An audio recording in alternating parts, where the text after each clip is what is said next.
Okay. So you are Lakshmi Sujitha, right? Yes, sir. Sujitha, please tell us about yourself. Try to keep it brief. Sir, I came from a small town called Mattur in Bapatla district of Andhra Pradesh. I completed my bachelor's in technology, computer science from Shastra University, Tanjavur. Then I worked as an associate software engineer in KLA Corporation, Chennai. It manufactures process control and yield management tools for semiconductor fabrication units. Can you tell us something about yourself that is not there in DAF? Anything, what is your aim, why you want to come into civil services, something like that? Sir, the main reason I want to come into civil services is to serve the nation. That has been my dream from childhood. I want to achieve it now. Okay, tell me how your knowledge of computer science would be helpful to you if you are an IPS officer. Tell 3 to 4 applications. How would you use it? Try to give example. Sir, as an engineer, I can serve the nation, but in civil services, the impact is more, and my responsibilities and power that comes with civil services is more. And coming to wasting of 4 years, I can use my engineering knowledge in civil services too. Now, civil services is expecting a specialist who is well versed in digital technologies that can help India in modernizing and digitization also, sir, in this 21st century. Can you please tell us how AI tool, AI means artificial intelligence, right? Yes, sir. How AI tool can be used in forensics? Can you elaborate on that? I do not understand that actually. As an IPS officer, I can make the service more citizen-centric by creating tools where citizen can come with their grievances. There is one example called Sanj in one of the states where they have made an interactive tool where citizens need not come to the police station but still lodge their complaints. Second, we can use AI tools to reduce the crime and forensics also, sir. Can you please define AI? Sir, AI depends upon predictive models. So whatever knowledge we can predict, so from the data set we can learn from all the crimes which were happening in some region, and if the same pattern of crime is happening in this region also, we can use those models to assess, okay, what happened and how can we investigate that. In investigation, it helps a lot, sir. In forensics, in medical area, if there is any new type of body print or body language, AI can predict from all the from its data set of criminals, those body languages they can predict. So it might not be accurate, but it will give us a lead. So machines acting similar to human beings is called AI. Yes. What is difference between machine learning and AI? Artificial intelligence, it is a machine learning model. Is machine learning where machines can learn and try to act similar to human beings. Okay, and you said you have done BTech from where? You said Shastra University. Yes, sir. Is it a university? Deemed to be university. Okay, what is the difference between a university and deemed to be university? What is the difference? So machine learning is a subset of artificial intelligence. In machine learning, we feed data, and that machine will learn from the data set, and it can act based on that data set, and it can train on the job also. It's called supervised and unsupervised learning. So we can say machine learning as subset of artificial intelligence. Sujitha, are you sure that private universities can be called as deemed to universities? All private universities can be called as deemed to universities and all government can be called universities? So 4 years back, even private universities which were recognized by University Grant Commission were called universities. But I think 4 years before, like in 2018, all the private universities should be called deemed to be universities. Only government universities should be called universities. So whatever you said, is it according to UGC Act? So that's what I have gathered from the news. I'm not completely confident on that, sir. For example, colleges like NITs, IITs, what are they? I'm not sure, sir. I mean, are they universities or no? NITs? They are not universities because they don't... NIT Warangal, NIT Trichy, what are they? They don't provide comprehensive disciplines like in universities. In universities, we have almost all the disciplines. For example, Shastra... No. Are they deemed to universities or no? NITs? They are not deemed to be universities. I'm not completely sure, sir. From whatever I gathered, that's the perception. Okay, over to Amarnath, sir. Yeah, Sujitha, you have talked about leading role of engineers or technocrats in public services. So, do you prefer a technocrat over a bureaucrat in public service? Sir, I prefer a bureaucrat with technical knowledge. So, do you think that a developing country like India really requires a bureaucrat? Now it is a time of technology where every nation is blended with technology. Do you think that bureaucrats are still required for this nation? Sir, they are still required, sir. They do have administrative knowledge and experience. Civil services, it has stability and experience over years. And along with that, whatever eclectic mix that coming into civil services from all kind of disciplines, not just technology, even from medicine also, people are choosing civil services.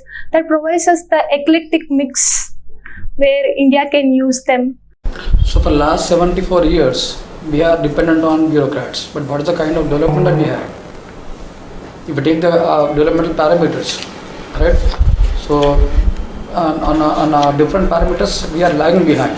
So don't you see it as a failure of a bureaucrat? Sir, there are marvels and missteps. We have progressed over 75 years and we are learning whatever mistakes we have made. For example, our economy has improved and now we are the fifth biggest economy in the world.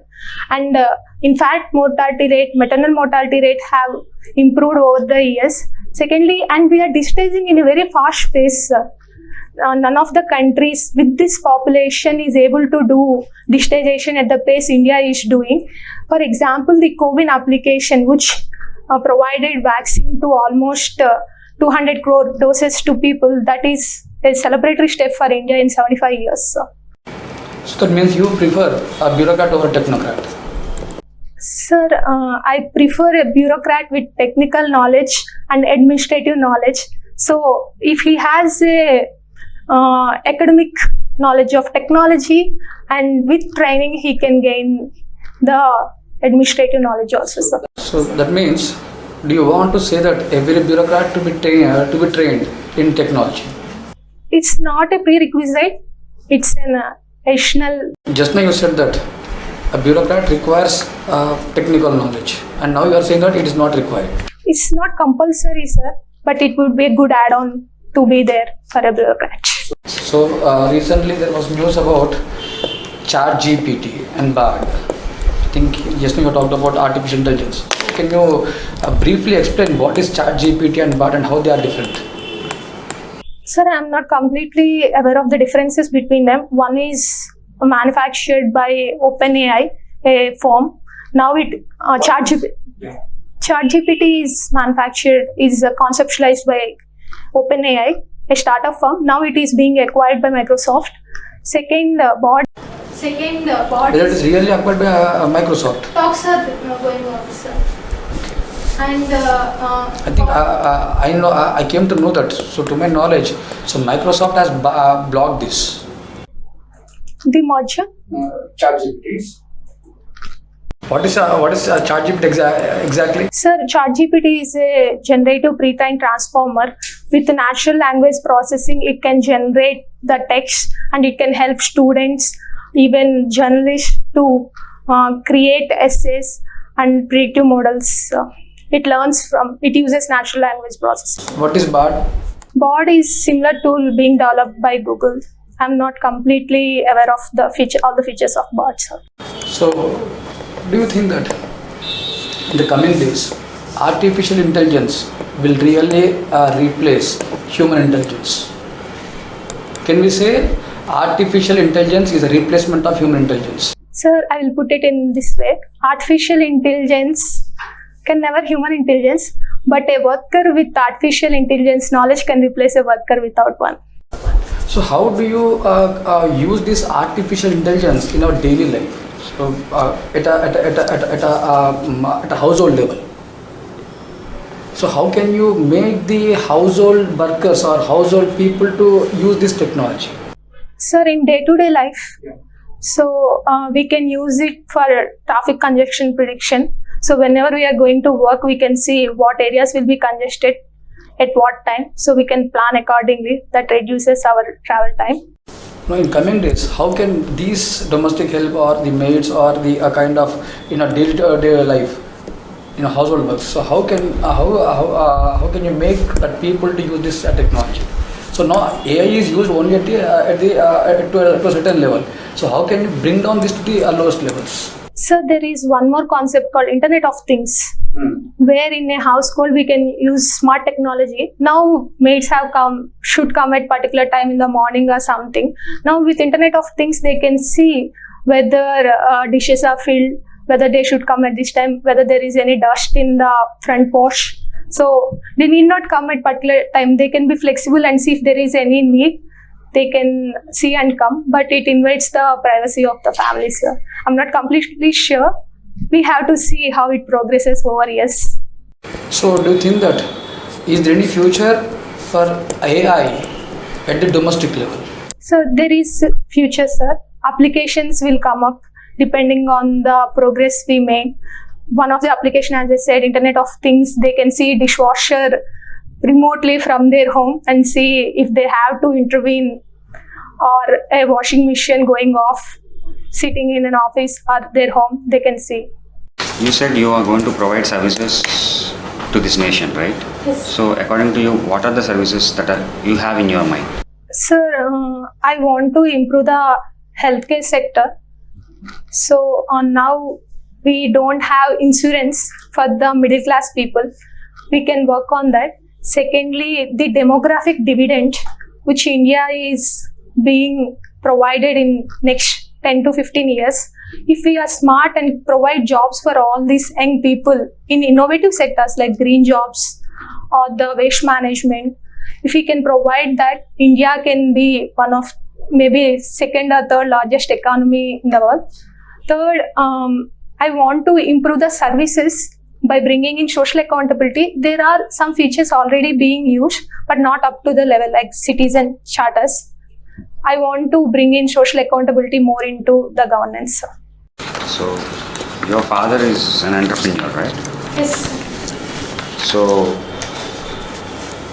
you being a protege of your father, why you left the choice of being an entrepreneur and entering into civil services?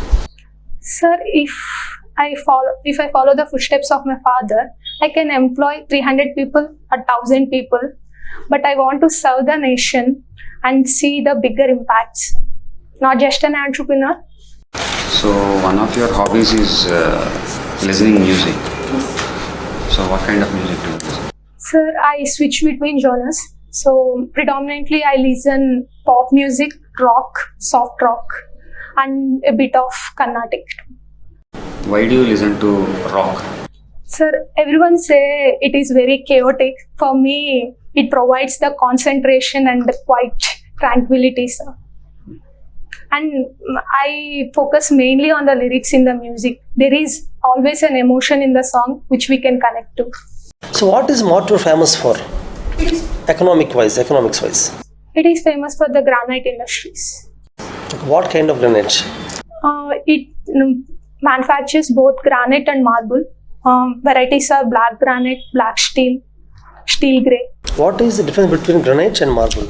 So granite is a igneous rock, marble is a sedimentary rock, and there is differences. Is marble sedimentary rock? Are you sure about that? Yes, sir, marble is a sedimentary rock. Then what is the metamorphic rock?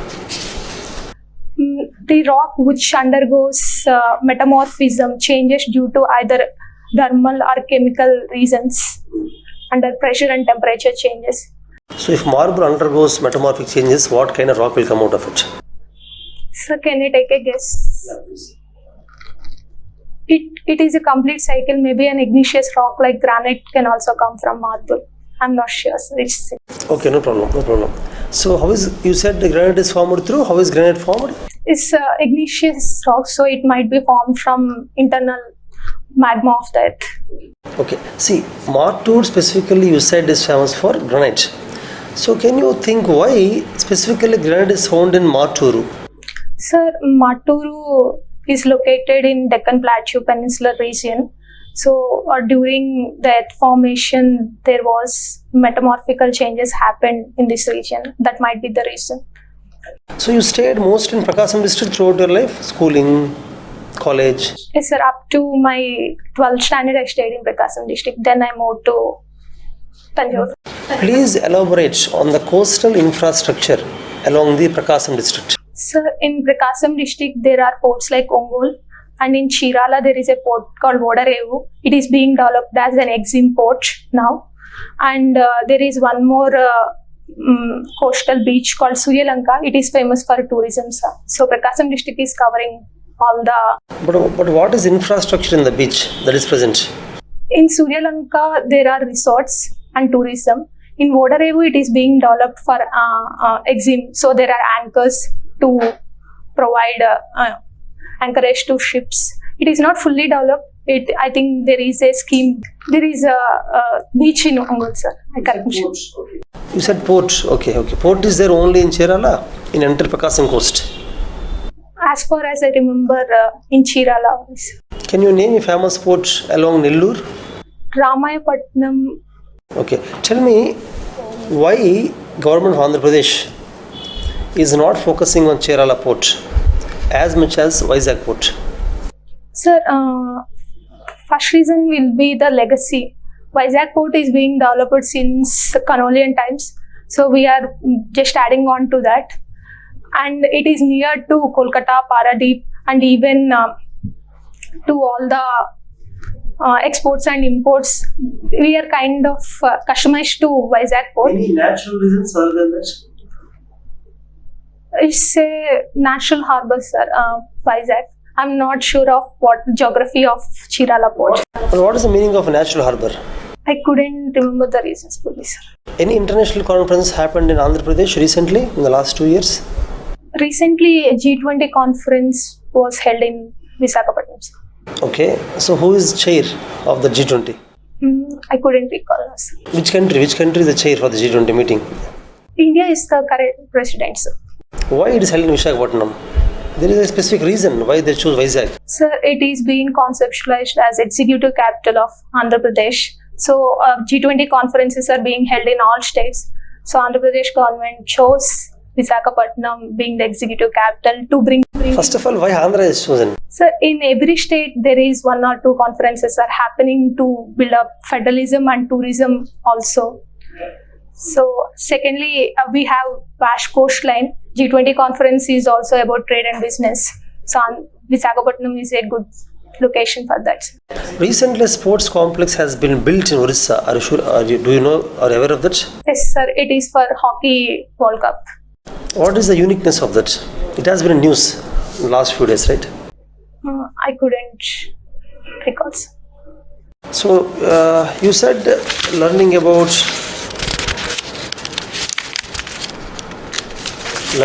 something physical fitness. What is that? Fitness routines. Yeah. You learn about them or do them? Practice them. Learning about fitness routines, you practice. What is high intensity interval training, Sujitha? Sir, in high intensity interval training, we do high intensity workouts for a certain period of time, like 45 seconds, then very short rest, 15 seconds. So we are building up the intensity and the calorie burn, which will help in after burn also. And it focuses on all the muscles, like a functional training, unlike strength training where only one muscle is focused. Is it mostly cardio? Cardio related mostly this high intensity interval training? No sir, it's a mix of all. So mix of cardio, strength, everything? Mix of cardio, strength. So do you use any equipment for that? We can use equipment or without equipment also it brings good results. On a plain place you can do it? Plain mat. Or even if the surface is rough, we can do it on it. So is it your hobby? Yes sir. You do regularly? I do regularly. What made you choose this one, this high intensity interval training? Sir, it's a shortage of time during my job life. So every day I can't spend 1.5 hours. When there is a time crunch, I used to do this high intensity training and burn same amount of calories I burn in an hour or 2. Are you working somewhere? Previously I used to work, sir. You're a software engineer, right? Software engineer. Okay. See, post bifurcation, the problems of Andhra Pradesh. For example, during bifurcation, there are some problems with which Andhra Pradesh state is formed. Out of those problems, which are solved, which are still unsolved, unresolved? Sir, division of assets is one of the main problems. Still meetings are going on how to divide the assets. For example, RTC, Deccan Holdings. Secondly, irrigation projects, mainly Polavaram project, where we have some villages. In the Bifurcation Act, some of the villages in Bhadrachalam district should go to Andhra Pradesh. There was some row over that. And unilateral merger of Andhra Pradesh State Finance Commission was also one more unresolved dispute. So, What are resolved disputes? I asked about resolved as well unresolved. so capital issue is something it's resolved. Hyderabad is capital for Andhra Pradesh and Telangana only for 10 years. Andhra Pradesh had already moved out, so I deemed it as a resolved issue. So. The revenue of Andhra Pradesh, has it increased? I'm not sure of the exact figures, sir. No, has it increased? The revenue. Revenue of Andhra Pradesh hasn't been increased, sir. Means in the last 6 to 7 years, government has done nothing to increase the revenue? Compared to the full Andhra Pradesh state before bifurcation, if we compare the... No, from 2014 till now, what has government of Andhra Pradesh done to increase the revenue to the state exchequer? Sir, there are industrial corridors being built, and Where is it built? Chennai Vizag corridor, Is it done? it is being developed, sir, with the assistance of... Secondly, we are focusing on IT industries also. Third, manufacturing units like Kia, Cadbury are being set up in Andhra Pradesh.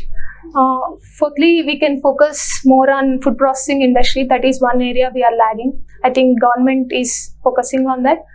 And lastly, coastal improvement is also being made. Schemes are being developed for that. What about us? So, what do you mean by structural adjustment? Structural adjustment. So normally we hear this word in our daily news, right? And your optional is public administration, right? So what do you mean by structural adjustments? Sir, if the reforms are being made in the structure of any organization, then it is called structural adjustment. For example, in 1991, when we brought Big Bang reforms in our economy, we moved from licensing and license Raj mechanism to privatization and decentralization. That is a big structural adjustment we made to the economy. So what kind of structural adjustment that we need to make in the future? So till now, it was only one area, it is only one structure of the nation which has been adjusted, that is the economic structure. Right? So should we call it as a structure or substructure?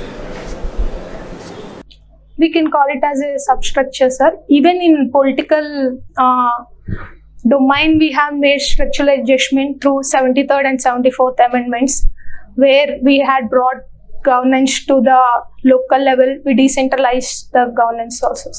So what kind of structural adjustments that you prefer in the coming weeks? Sir, I prefer more taxing rights for local bodies, especially urban local bodies. According to report by OECD, it said urban local bodies collect only 2% of taxes. If they can be made, if they can tax more, there will be development. And secondly, we can make adjustment in our employment field also, sir. So what kind of changes that you prefer in order to strengthen this grassroots level democracy? So can you think for a moment?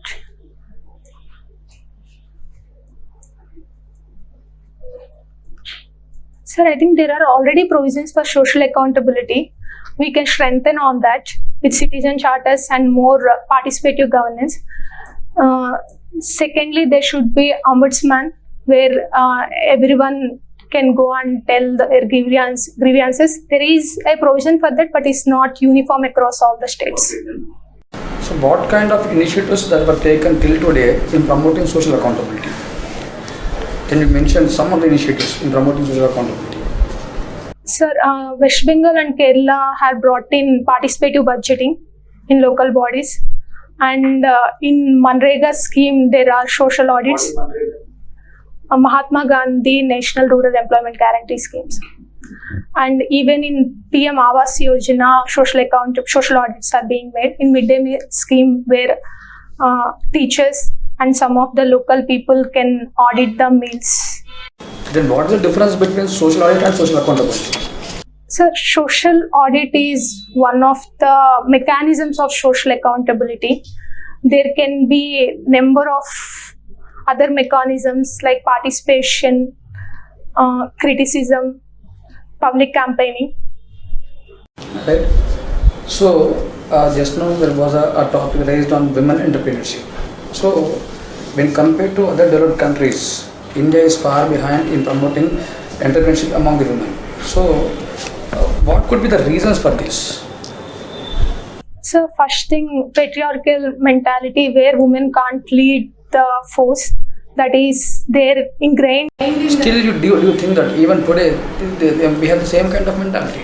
It is inconspicuously there, sir. It's not visible on the surface, but still ingrained in our minds. Have you seen any kind of things? Have you come across any kind of such instances? In my personal life, I haven't come across, sir.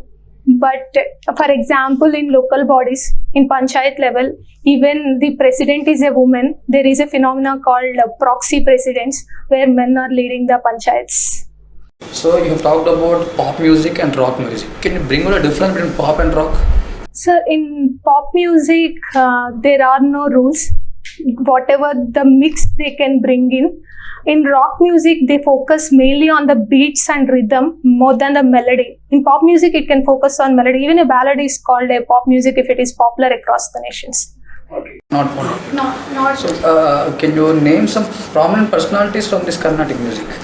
Sir, recently expired Vani Jairam, Aruna Sai Sriram. She is one of the greatest.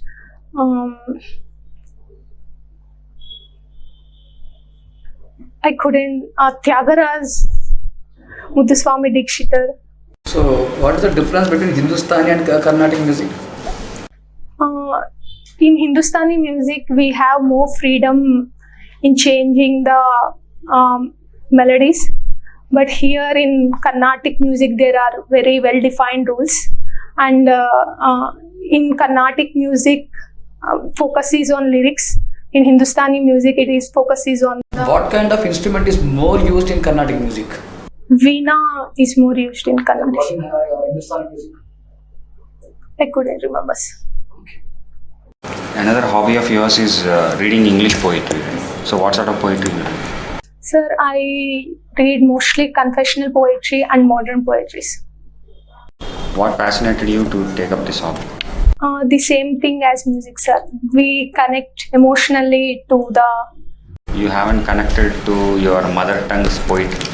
I had, sir, but over the years, English poetry is very accessible compared to Telugu poetry. Over the internet, in books also, references with people, because I have studied and worked in other state. References I get is mostly on Telugu, mostly on English poetry than the Telugu. So what you are saying to me is that because most of your education is dominated by English is the reason why you are not able to thoroughly enjoy the Telugu poetry. I enjoy Telugu poetry. Or could not read more Telugu poetry. That is what you are telling. So the argument made by several intellectuals that you need to have your basic education in your mother tongue so that this sort of thing doesn't happen. Do you agree with it? Sir, I agree to a certain extent, because learning something in mother tongue can help cognitively. We can learn it faster and it lasts for a long time. At the same time, India had an edge over other countries like China in service jobs because of the English, sir. And India is culturally very diverse. Do you think still India has an edge on China in terms of services? I believe in IT and BPO sector, China doesn't come near to India, sir. Are you following what is happening in Pakistan, Lakshmi? Yes, sir. So can you tell 4 main reasons behind the present economic crisis of Pakistan? Sir, one of the reasons is political crisis. Government is not stable for the last 2 or 3 years. Secondly, the structure of the Pakistan economy, where they have given so many doles. For example, whenever oil prices increases, they give subsidies. thirdly, being hostile to one of the important neighbors like India. So when there is a need for them to import sugar and iron, they are focused mostly on political issues. That is one of the reasons. And thirdly, natural disasters like floods have crippled their economy even more so. Any role of terrorism for the backwardness and economic crisis of Pakistan? Can you relate this to? Yes, sir. Terrorism, when there is illiteracy and ignorance, that can obstruct the economic growth also, sir. You said Pakistan is doling out, right? Subsidies. Don't you think the state government of Andhra Pradesh, the way in which it is implementing the welfare schemes in long term will actually affect the exchequer of the state? Yes, sir. I agree. Even RBI report says the same, where Andhra Pradesh is one of the most indebted states of India. At the same time, after bifurcation, we do need some social reforms where we have to improve literacy. Andhra Pradesh is one of the most backward states in terms of literacy. Our literacy rate. Andhra Pradesh is the most backward state in literacy. So 66%. Compared to Bihar, compared to One of the backward states is less than. And it is also doing reforms in manufacturing side also, with ease of doing business reforms. At the same time, I believe there is no balancing out.